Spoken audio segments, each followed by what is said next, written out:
wrestling is not a big thing in Brazil. I never watched it. I never knew about it before. That was not a thing at all for me. It's hard because normally everybody's asking like, "Oh, who was your favorite wrestling growing up?" I'm like, I don't have it because I never watched it till I came here. Yeah. So they contact me after I lost my tryout. WWE contact me and then they asked me to do a tryout, and I said no because I was like, I don't know what it is. Like, hell no. Hell no. And in my mind, I was like, I'm not getting out of my country to go like to a different country to do something that I don't even know what it is. I'm not gonna lie. I thought that was like, I don't know if my accent will help with this word, but I thought it was some type of like prostitution or something because like I'm not getting out of my country. I didn't know. I had no idea what it was. But then I knew Adrian and he was in WWE. I asked him and then I was like, yeah, let's do it. It's a good opportunity. So that's how pro wrestling like became a thing in my life. That's great. And I love when you talk about your family too. When was the last time you saw them? Because with the pandemic, it's been a while for all of us. Are you close with your family and kind of would you like to go back and visit, obviously, when everything opens back up? But when was the last time you saw them? I don't want to cry. That was 2 years ago. I always go home like once a year because of our schedule back in WWE was crazy. So I was just able to go there in December. And then everything happened with pandemic and then I was not able to go. Like I'm really close to my mom, my sisters, and I have a little one. She's 8 right now. So it's hard. I miss them. Like it's the worst part. It's very difficult. And we're the same as you. We haven't been home in almost 2 years. And the pandemic, shutting everything down. It's tough. So we got you back. We'll send you our love too. We're all in this together. Please. So hopefully everything opens up soon. We can go hug our mums. Yes, for sure.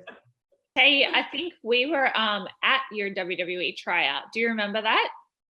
A little bit. I remember more like Bayley because she was screaming at me all the time. Oh. Yes. Yeah. I don't remember. Were you there? I know I was working Tay's tryout. Were you working it or was it me and Bayley? I don't think I was there for Tay's. Oh, okay. I think that was a different one. But they all blend together for me. Yeah. When they tried to separate us. Yes. That didn't work. Hey, I remember your tryout because you were I feel like with the tryouts, like there's so many people there, but they are specifically looking at 1 or 2 people. And I remember you being one of the people that they were looking at, and you were just, obviously you didn't have pro wrestling experience, but you were just such a standout for how good of an athlete you were, and you just already had that like star quality about you. So like I knew before I knew that they were going to sign you, because it was just like, how could they not? But so how was that experience? You said Bayley was yelling at you. That was crazy because honestly, I had no idea what I was doing. Yeah. I'll be 100% honest, no idea. But then because of like my background, I was like, that's a competition and I want to win. And then I was like, what am I winning? Like, I don't even know, but like, it's a lot of people, it's a competition and I'm going to be the best. That was my mentality. And then I was just doing, and I didn't know any English. Like I didn't know how to say hi back then, right? And I had to watch it first and then try to do it. And I'm like, oh my God, I have no idea what I'm doing. And I need to be copying what people are doing because I have no clue. Yeah. But then that was fun, like that was a great opportunity. I will never forget. And I remember Bailey, like every time I was doing the stand, she was like screaming at my face. She was motivating me, like, hell yeah, I like this. That's so good. Well, I mean, that just speaks to your like star power and how much potential you had, that you came into this world, didn't know left from right, didn't know up from down, and you really prevailed. And that's awesome to hear. And Anna, I'd love to know, so you're from Brunswick, Georgia, Wikipedia told me. That's correct, isn't it? The South, very South. Very South.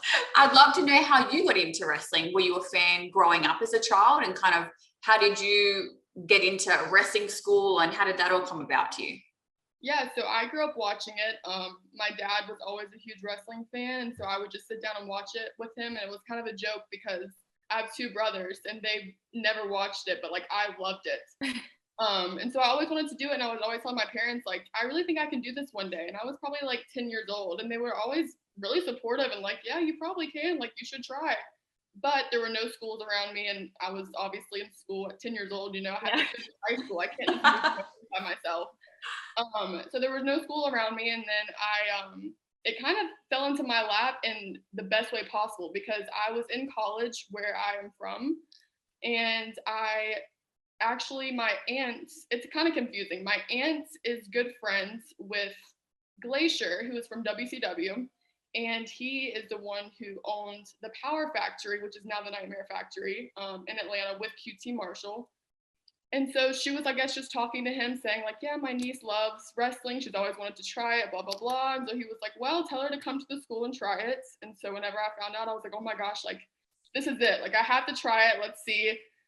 So I drove to Atlanta, which is about 5 hours from where I'm from, where I live now. And I went to a wrestling camp, and I loved it.